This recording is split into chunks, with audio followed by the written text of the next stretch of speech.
Kejadian ini berawal dari niat kedua pelaku yang ingin merampas ponsel korban. Pelaku berinisial RA pun akhirnya berniat menemui mantan pacarnya, yakni korban YL.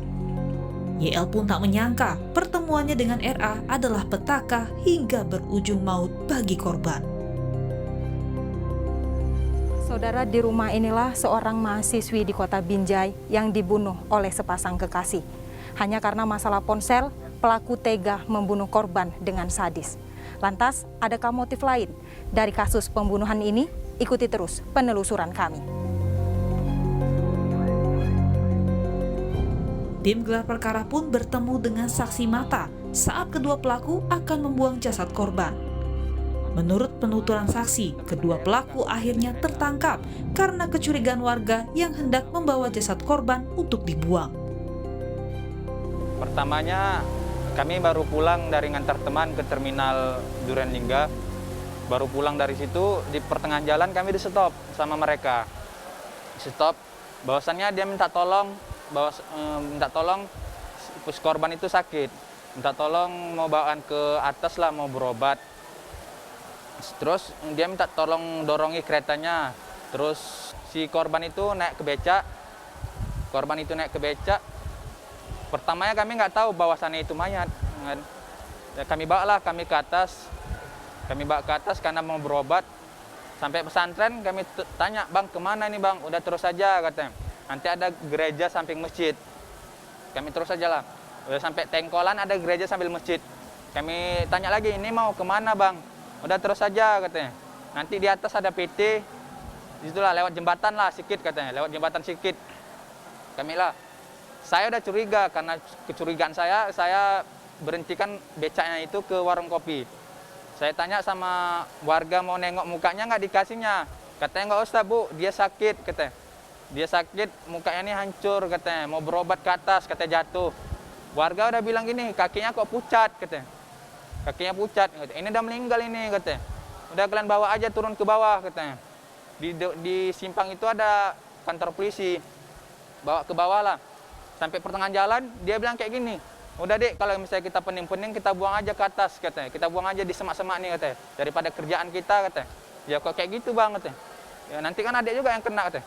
"Ya saya kan cuma ngantri aja bang," saya bilang gitu kan.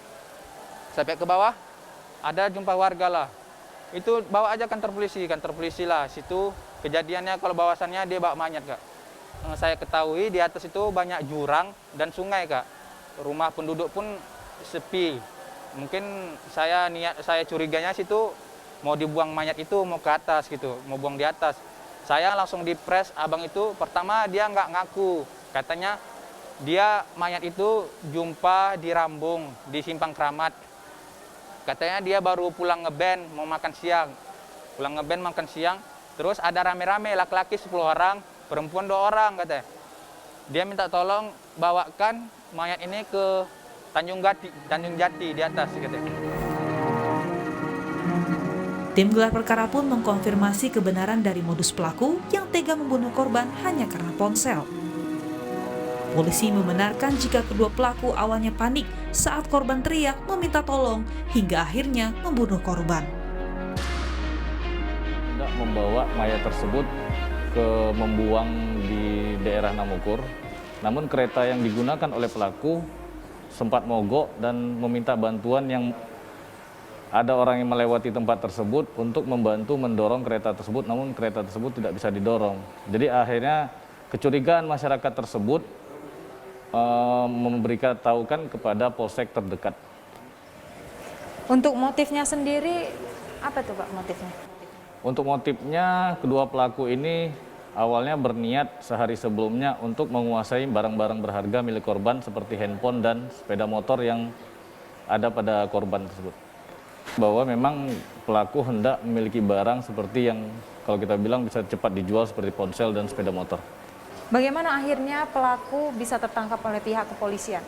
Karena dari kecurigaan masyarakat yang memberitahukan kepada kita bahwa kedua pelaku tersebut membawa korban yang sudah dilihat di atas becak, di atas sepeda motor yang hendak dipindahkan ke becak saksi. Melihat kecurigaannya bahwa korban kelihatannya memang sudah meninggal pada saat mereka bawa itu, sehingga masyarakat curiga dan melaporkan ke kantor polisi. Awalnya bahwa pelaku dan korban ini, pelaku laki-laki dan korban sudah saling mengenal sebelumnya dan sudah pernah menjalin hubungan asmara, sehingga pelaku membuat janji untuk besok jumpa, dan pelaku meminta menemani untuk membeli stick drum. Karena hendak membeli stick drum, pelaku bilang ke korban untuk mampir ke kos-kosan dulu dengan alasan gembok di kos-kosan tersebut belum terkunci. Jadi mampir sebentar untuk kunci gembok di kos-kosan tersebut. Dan di kos-kosan itulah awalnya pelaku langsung mengambil handphone. Karena korban tidak terima handphone yang diambil, akhirnya dipukul oleh pelaku sebanyak 1 kali. Korban melawan, akhirnya leher dari korban tersebut dijerat oleh pelaku laki-laki tersebut untuk supaya korban tersebut tidak melakukan perlawanan. Pekerjaannya juga masih mocok-mocok kalau dibilang, pengangguran. Dan karena mereka sudah tidak ada lagi biaya untuk hidup, dan mereka juga, pelaku sudah berusaha meminjam uang kepada tetangga dan orang tua pelaku. Namun tidak ada, dari situlah muncul niat mereka untuk mengambil barang-barang milik korban. Kalau untuk sanksi atau hukumannya ini, itu dikenakan pasal berapa? Pasal yang dikenakan adalah 338, junto 365 ayat 3 dengan ancaman hukuman seumur hidup penjara. Pelaku RA menyatakan dirinya membunuh korban dibantu dengan pelaku SB yang merupakan kekasihnya. Keduanya pun akan membuang jasad korban, namun terlanjur tertangkap oleh warga sekitar saat naik beca motor. Berjumpa di waret, baru saya bawa ke kos. Sampai di kos, baru saya bawa dia masuk. Ternyata dia nggak masuk ke kamar, cuma di dalam ruangan kos itu aja. Terus karena saya udah nunggu lama, langsung aja saya pinjam handphonenya, namun korban nggak ngasih gitu. Alasan dia masih chattingan. Yang kedua kali baru langsung saya ambil, saya mau jalan keluar. Di situ korban baru berteriak. Sebenarnya apa motif Anda melakukan pembunuhan ini? Motif saya, Pak, pertama saya ingin merampas handphone korban. Karena dulu pernah handphone saya beberapa waktu yang lalu, pernah sama dia handphone saya. Waktu belakangan ini saya tanya, handphone itu udah nggak ada lagi, Kak. Dia alasannya handphone itu rusak terus nggak bisa lagi dibenerin. Atau hanya handphone saja? Atau ada dendam lain di masa lalu? Nggak ada, Kak. Untuk hubungan Anda dengan korban bagaimana sebenarnya? Dia mantan pacar saya yang lama, Pak. Waktu saya masih SMP. Lalu gimana akhirnya Anda bisa melakukan pembunuhan itu? Karena begitu saya pinjam handphone korban, korban ini melawan, teriak dia, Kak. Dia seperti bilang kalau misalkan handphone ini mau saya larikan gitu, Kak. Dia bilangnya jangan bawa HP ku, katanya. Berulang-ulang, Kak. Di situ saya emosi. Langsung saya pukul korban, Kak. Itu saya pukul, korban melawan, saya bekap mulutnya pakai tangan, lalu saya bawa ke kamar, Kak. Nggak ada, Kak. Rencana saya ingin ngerampas handphone korban, ingin saya larikan. Kalau hubungannya sama pelaku lainnya ini sudah berapa lama berhubungan? Saya sama pacar saya 6 bulan. Sudah 6 bulan. Kenal nggak sama korban? Kalau dia nggak kenal, Kak. Berarti cuman abang aja yang kenal ya? Saya panik, Kak. Karena sampai dia meninggal gitu. Jadi langsung aja saya pengen cari tempat biar bisa ngilangkan jejak gitu, Kak. Biar bisa saya buang jasadnya gitu, Kak. Rencana memang ngebuangnya bagaimana? Kok bisa sampai, kan ada nyewa becak bermotor itu? Kalau becak motor itu saya cuma menumpang, Kak. Karena kereta korban yang kami pakai untuk membawa korban ini mogok, Kak, di jalan.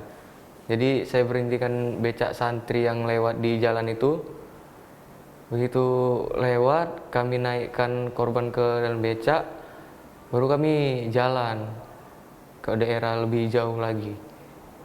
Di situ warga curiga. Baru diperiksa sama warga, udah ketahuan korban itu nggak bernyawa, kami diarahkan ke Polsek, ke pos polisi Namutating sana. Keterlibatan pacar saya hanya membantu. Membantu dalam saat proses di mana dia ikut membantu? Di saat proses saya begitu di dalam, saya melakukan pemukulan, dia menutup pintu. Begitu dia menutup pintu, saya membawa ke kamar, dia menghidupkan TV, lalu mengencangkan volume TV agar suara korban nggak kedengaran.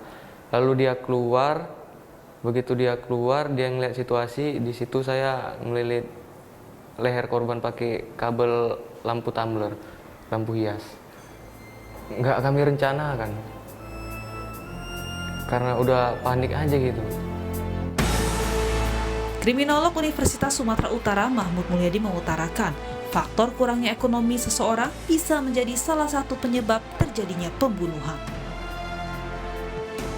Dari keterangan tersangka dan penyidikan bahwa tersangka ini kan kesulitan ekonomi. Jadi kesulitan ekonomi berencana untuk memang melakukan katakanlah pencurian dengan kekerasan terhadap korban ya.